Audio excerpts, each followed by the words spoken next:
All right, let's go over 3.1 I.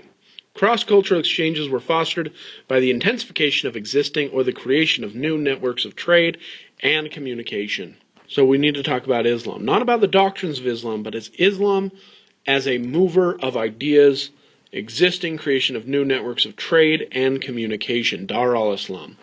We know that Islam, based on the revelations the Prophet Muhammad developed in the Arabian Peninsula, the belief and practice of Islam's reflected interactions among Jews, Christians, and Zoroastrians with the local Arabian peoples. Muslim rule expanded to many parts of Afro-Eurasia due to its military expansion, and Islam subsequently expanded through the activities of merchants and missionaries. So here we have a map of the expansion. When they talk about merchants and missionaries, that's crucial, because during this time period, Islam was not spread by the sword.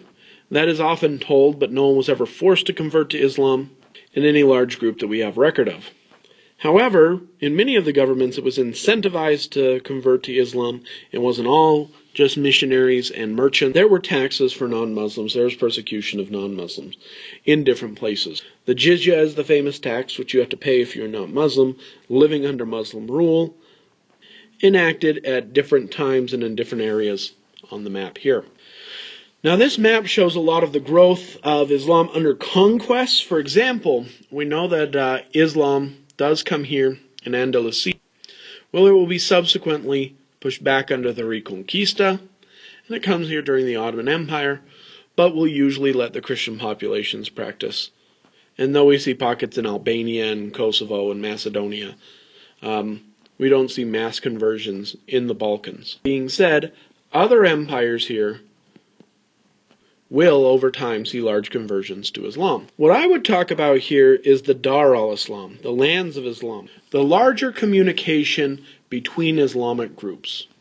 I would put this akin to the Pax Mongolica, Pax Romana, a time in which, in all these different areas, in fact, I don't love this map. I like this map more because it shows the Byzantine Empire, though it doesn't show a lot of West Africa and South Asia. But we're not getting there at this juncture. The thing I want to talk about is this territory.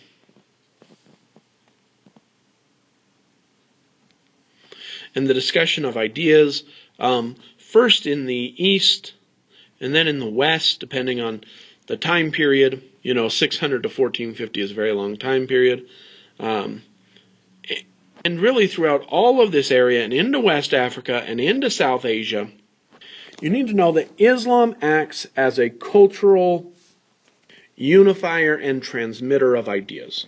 Through trade, through missionaries, through travelers, through universities, people are exchanging ideas, talking about things, learning how to better adapt and approve technology. So we're not talking about its political aims. We're not talking about taking over, conquering. We're talking about that after that's over and settled, much like Hellenism, much like the Pax Mongolica, and more than the Pax Mongolica, but a lot like Hellenism, what it's able to do is the ruling class shares ideas, communicates, writes new things, preserves Greek ideas, preserves ancient learning, and then discusses and improves upon those things.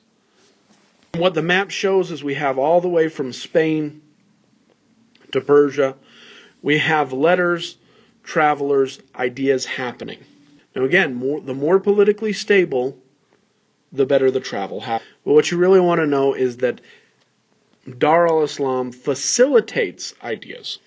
The next one you want to know are the diasporic communities. They introduce their own culture and tradition into the indigenous cultures.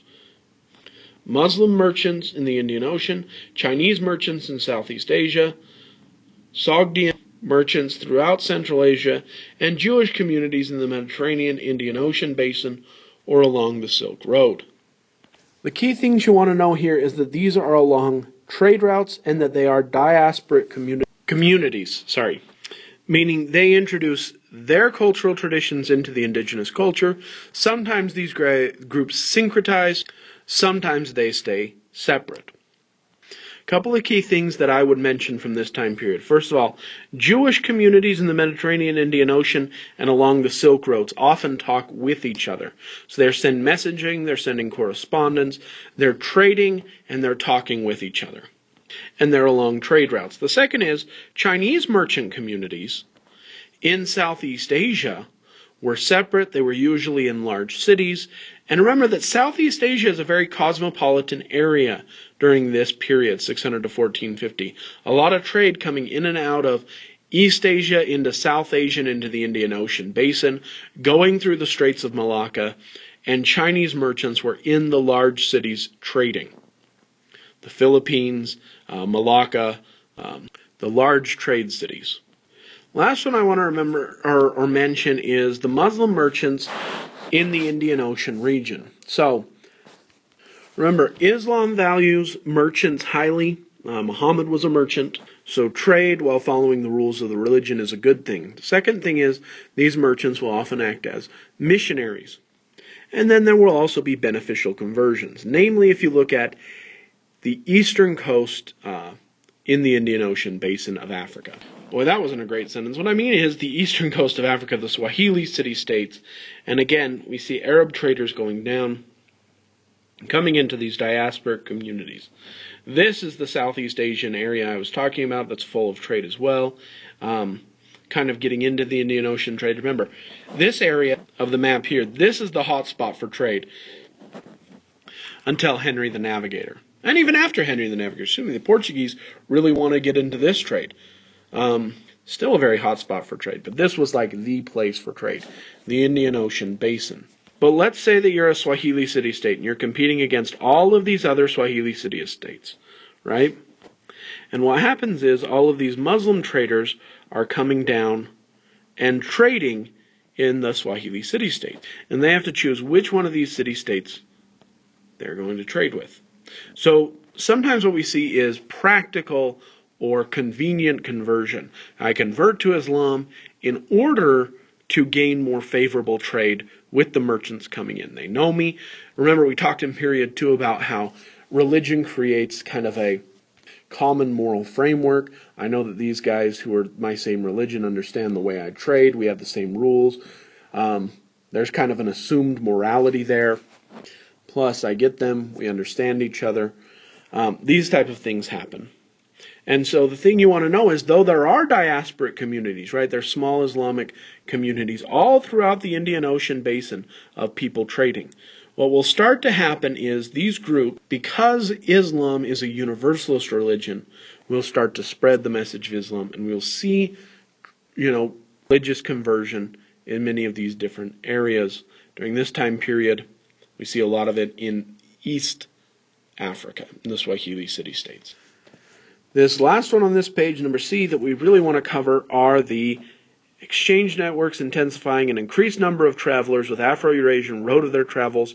Their writings illustrate both the extent and limitations of intercultural knowledge and understanding. So, and that's really good. It does show the extent and the limitations. Most famous of this is Ibn Battuta. We'll also cover Marco Polo and Xuanzang. So Ibn Battuta, first off, is most important because just of how much he traveled. I mean, this is quite a bit of travel for a pre-industrial person to make, if you consider, just the way that governments and agriculture and travel was done at the time. It's quite a bit. The second thing is he's able to travel across Dar al-Islam. He's able to use those diasporic Islamic communities. He's able to use the established governments and cities under Islamic control, and he's able to move around. He works as a scholar, which is a paid gig, and because he's a scholar, he writes about his travels. Now, he doesn't do everything that's, useful to us. He talks quite a bit about, Indian ceremonies at court, which we don't care too much about, and he covers very little on, gender inequality or class inequality or environmental concerns. He's not doing anything, empirical studies of the environment. But his writings are very influential in the history of the time. So the keys you want to know about him is that he's able to travel so much across Dar al-Islam. If you'll look, he goes across the trans-Saharan trade routes. He's able to use the Indian Ocean trade routes. He goes into East Africa, into South Asia. He goes over into the huge cities of East Asia. And in his travels, he's able to compare and contrast, talk about the way things are done here, the way things are not done here, and just take like a journal and writings. He also travels across the Silk Road by ship as well. Notice he does not go into Europe other than in Al-Andalus and Constantinople. He stays to the more advanced civilizations of Afro-Eurasia. So again, the key is he's doing voluntary, he's a scholar, he goes on a Hajj, he loves travel, he really learns about it, and he wants to see how Islam is practiced and how the world is, so he goes on a series of travels. The other thing to note is he's not an Arab. He's actually a Berber. Being born in Morocco, he's a Berber. So you see an ethnic component as well. He's also a very strict Orthodox Muslim in his background, and so when he goes to places like West Africa and he sees how Islam is practiced, or among the Mongols, or among the Turks, and he sees how women act differently within Islamic communities that is different from the Islamic community he comes from, he's shocked about it, he writes about it. A couple last things to reiterate. Again, Dar al-Islam, the area, and the Ummah, U-M-M-A, or the community of believers, is the way he travels, among all these different Muslim communities. He's also part of the ulama, which is educated men. He has this, was the scholar class I was talking about, and so he's able to go to the different groups and earn a living by being an advisor, by being a scholar, discussing different ideas, talking about his travels. So it shows that the infrastructure can support someone like him and the value of learning, because he goes to these different madrasas, learning, talking, discussing. Those are the voyages or the travels of Ibn Battuta. Next guy we notice here in red is Marco Polo. So we kept green to show Ibn Battuta's travels, but we went to red to show Marco Polo's travels. Marco Polo had a little bit of a different thing. He wasn't a scholar, he was a merchant. He was a jewel merchant from Venice. So he's a European. He's actually earlier than Ibn Battuta, though. I think that when Polo dies, Ibn Battuta starts on his journey. They're pretty close to be contemporaries. Not that they would have met. But what Polo does is he's traveling as a merchant all throughout these areas. Now again, this is key. Why is he a jewel merchant? Well, jewels are luxury goods, right? He's not going to be a cotton merchant because of the need of overland travel and luxury goods. You don't just take common goods along overland travel. It's too expensive without a railroad or something of the like. So he's trading in these luxury goods. So he knows the area, and he gets here within the Pax Mongolica during the Mongol reign of Asia. And so he comes up along here, which is why he travels these Silk Roads, which is why he ends up in Karakorum. And he eventually becomes part of the Yuan dynasty. Now, if you remember, the Yuan dynasty, which is the Mongol dynasty in China, does not want Chinese people ruling.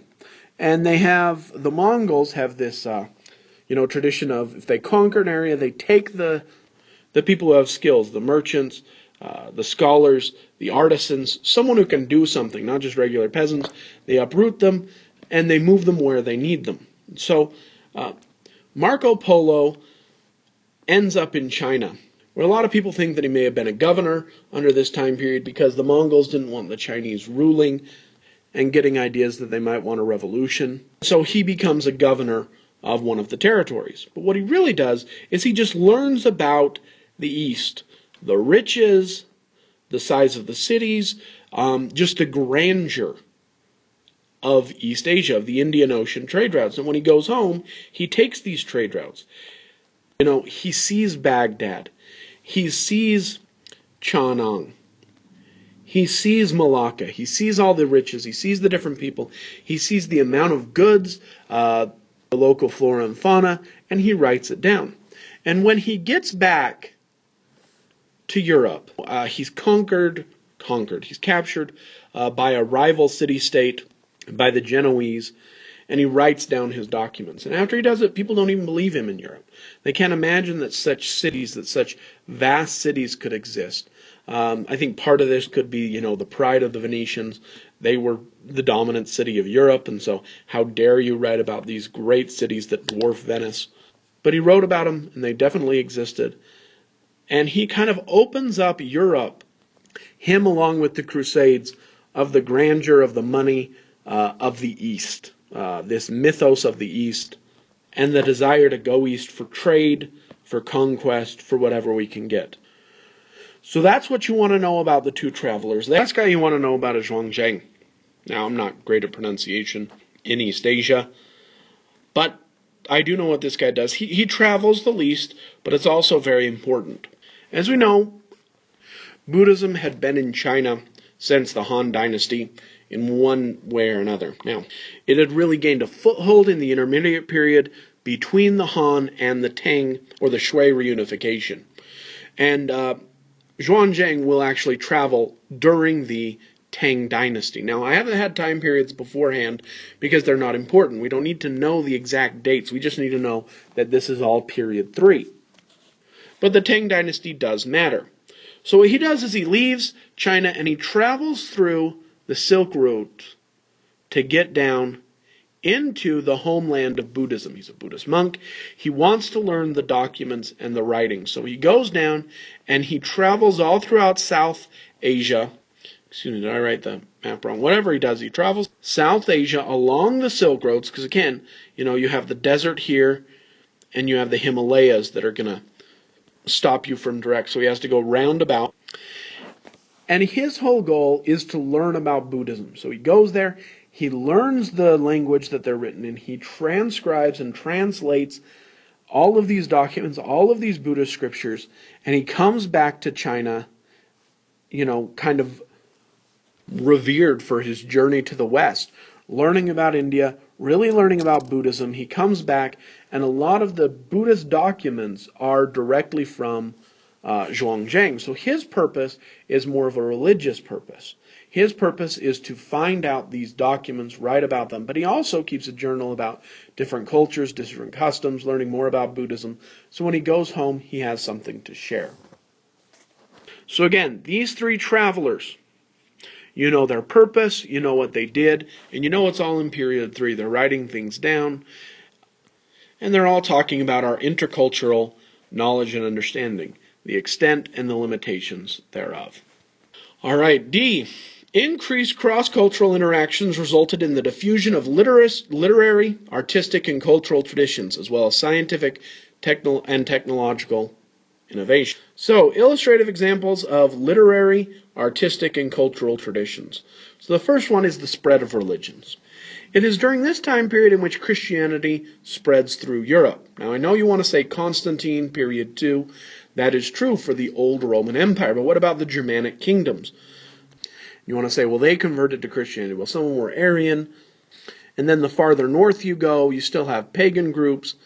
And so it's really period 3 in which Europe totally becomes Christian. And when I talk about Europe, I mean Western Europe and in Eastern Europe as well. I mean, there are even crusades against Eastern European pagans during this time period. But most of this comes through missionaries, monasteries, and through political legitimacy. So it's during period 3 in which Christianity spreads through Europe and really reinforces and solidifies itself as the legal and moral kind of glue that bonds Western Europe together. The other thing is, without going into it again, Neo-Confucianism goes into East Asia as well as Buddhism. That Neo-Confucianism, which starts in China, spreads into Korea, spreads into Japan. Okay? Buddhism spreads throughout East Asia, both in Vietnam, Korea, and Japan as well. So we see the spread of both of these during this time period as well. And, like I said, though in period 2 Buddhism would enter China, it wouldn't become as strong of a force until the period of disarray between the fall of the Han and the Shui reunification. So again, we see Christianity kind of spreading in Europe during this time of turmoil. We see Buddhism spreading in East Asia during a time of turmoil, because both Christianity and Buddhism have this commonality of an appeal during times of trouble. Confucianism may tell you how to order your family and order a community, but it doesn't give you too much of a hope and alleviation of suffering like Buddhism will. The next thing you want to talk about is the spread of Hinduism into Southeast Asia. How does Hinduism spread into Southeast Asia? Again, if it's not a missionary religion. Migration. Hindu groups, Hindu traders will move into Southeast Asia. And will it stay there forever? It won't. It will be supplanted by two universalist missionary religions, Buddhism and Islam, in subsequent centuries. Islam spreads into sub-Saharan Africa and into Asia, again through the trade routes. Through these trade routes, Islam will spread into sub-Saharan and Western Africa. Now again, in Western Africa, you want to remember, Ibn Battuta was shocked in how Islam is practiced in that area. And again, in sub-Saharan Africa, especially Western Africa, the ruling class will usually be Islamic, so the ruling and merchant class are Islamic. The people who work the land, the peasants, those people will usually just maintain traditionalist religion during this time period. So in many cases in West Africa, Islam is a religion of trade and of ruling classes. Think of Mansa Musa. Think about the trans-Saharan trade routes. The next thing you want to know is the Toltec and Mexica traditions will spread throughout Mesoamerica. And that's through trade, and that's through, you remember that turquoise road? So again, this turquoise road is a trade network throughout the Americas, and it will actually spread Toltec and Mexica influence. So again, this is not just for Afro-Eurasia. The Americas will also see trade routes spread different cultural ideas. Same thing with the Inca traditions in the Peruvian highlands and the Andes. Okay? We see large civilizations will spread these ideas through trade routes, through diffusion. But you don't just have art and culture. You also have scientific and technological innovations. Now the key here is the spread of these. Not what they are, but their spread. So, as far as diffusion goes, Muslim scholars will learn a lot from Greek and Indian mathematics. Okay, they're reading old Hellenistic documents. They're learning about the math that was created there. Also, when they get into South Asia, they're learning from Hindu mathematicians as well. This is where we get Arabic numerals, 1 through 10. The numbers you use today, those are actually Indian numerals that come from India through Muslim scholars into Western Europe. Greek writing, Greek stories, preserved through Muslim scholars into Western Europe. Now, the into Western Europe doesn't matter too much for period 3, other than to know that there is a diffusion, again, in this area. Okay? This is where the actions happen. And it's not just trade, but it's trade of ideas. And then it comes to Western Europe. And it comes to Western Europe, the Arabian Sea, into Ibn Battuta's Ummah, Dar al-Islam, and then through Constantinople, Andalusia, Al-Andalus, into Western Europe. Multiple levels of diffusion, multiple levels of transmission of ideas. The other one you want to know is the spread of gunpowder. Gunpowder comes from the Pax Mongolica through the Middle East, from China, into Europe. So again, as we know, created in China during the Pax Mongolica, used their spread, moving into, during the Silk Roads and the peace there, moving into the Middle East, and the Middle East moving into Europe. And that's not the end. It moves into South Asia, moves into other areas. It doesn't follow a linear line. But again, we're showing that technology, just like these movements and these ideas, are moving throughout culture to culture, all throughout Afro-Eurasia. But of course, that's not the only thing. Bananas come into Africa. They're not indigenous to Africa. They will come during this time period through trade, through Indian Ocean trade, and become a staple there. The new rice variety in East Asia, most famously, of course, champa rice. Champa rice, but that's how it's spelled. Champa. The key is that it's this fast-growing, drought-resistant rice that comes in from Vietnam, so again, from Vietnam into China during the Song Dynasty. And what it does, So this Vietnamese super rice is coming in, and it just allows you to double your crop yields. And that doubling really allows for the population to boom. I don't know how that correlates per se, but there's just more food going around. And then Dar al-Islam and the trade that's happening will allow for cotton, sugar, and citrus to move. And so cotton, which wasn't grown before Dar al-Islam, starts being grown in places outside of South Asia. And it's an important commodity for the Islamic world. So, for example, it gets grown using the Qanat system. If you want to use, again, this kind of movement of history, it's using the Qanat system, moving large amounts of water during the hot Persian summer, starts growing cotton.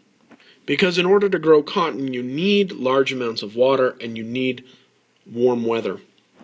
We see the first sugar plantations, again, sugar from the Indian Ocean basin moving into the Mediterranean, where we see the first sugar plantations, like the island Cyprus, actually using, during Dar al-Islam, Islamic merchants will import large amounts of African slaves, creating sugar plantations. Again, starting in period 3, of course in period 4 with the discovery of America, we will see plantations growing cotton and sugar become huge. And of course using slave labor to do so. Citrus fruits as well, growing in places where the climate is right, but to where they aren't indigenous. So we see the spread of all of these things throughout trade and throughout these trade groups. This is what you want to know from 3.1 Roman numeral 3 and 3.1 Roman numeral 4.